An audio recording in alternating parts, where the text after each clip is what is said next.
You've heard the interviews on radio talk shows. Many more have seen her on TV morning programs. In her book, What Peace There May Be, Susanna Barlow gives a detailed account of extreme abuse, how she learned to recognize the abuse and make her escape from the physical and emotional trauma. You left that culture for a reason. You've written about it.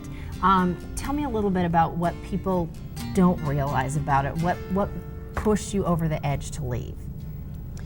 Well, it really wasn't all of the things that most people would imagine. I have a lot of people ask me, how did I escape? And I always tell people, I didn't escape. You don't escape from these things. You grow through them, and you get to a point where you outgrow where you've come from. And then you literally just step over the threshold into something different. Most would think that the treatment she and her many siblings endured was a result of the polygamous family she was raised in. No, Susanna Barlow's story will show the reader that abuse can happen in any home. And it goes on until the courage to realize it is happening and do something about it occurs. The isolation of my upbringing prevented me from being able to connect with ordinary human beings in a way that you might find commonplace. Now, what do you mean isolation? I wasn't allowed to talk to anyone that wasn't in my family or directly related with the polygamous sect. And so all those people out there, when I looked out the window in the morning, I was very, very disconnected. It was like watching aliens out in the street living lives. You had a lifeline, you had a link with a newspaper man. Yes, that I created Yes. at 14. At 14 years old. And he didn't really know a whole lot about you, but you communicated. How much of an anchor in all your pain and anguish did that become?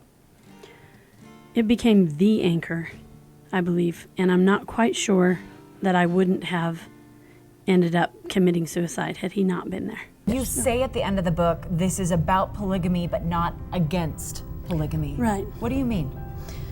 Well, there's such diversity within the culture that to just say all polygamists are abusive or all polygamists are evil, all polygamists don't love their children is really stereotyping. Yeah. And so I didn't want the book to be about that. Having read the book, I know the courage that it took for her to speak out and be the voice for others that couldn't say those very words that they have held inside for so long. I wouldn't want to read a book about abuse, and even though that's an underlying current in the book, it's really not the reason for the book. It's just the catalyst to bring out the strength of the human spirit and how anyone can overcome anything.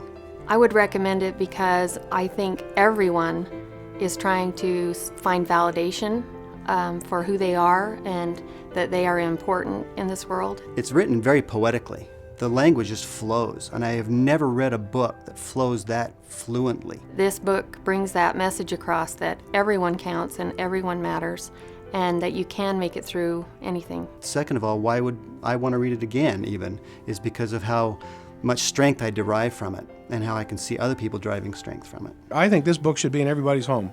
I don't think I've ever said that about any other book.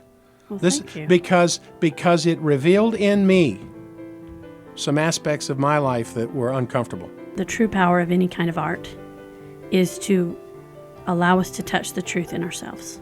We've been talking to Susanna Barlow, the author of What Peace There May Be. I presume you found that. I have. Thank you. If you know someone who is in an abusive relationship, tell them about Susanna Barlow. Get them a copy of her book. What Peace There May Be can shorten the cycle of abuse if one only takes the necessary steps to stop it. What Peace There May Be by Susanna Barlow. Available in major bookstores and at Amazon.com.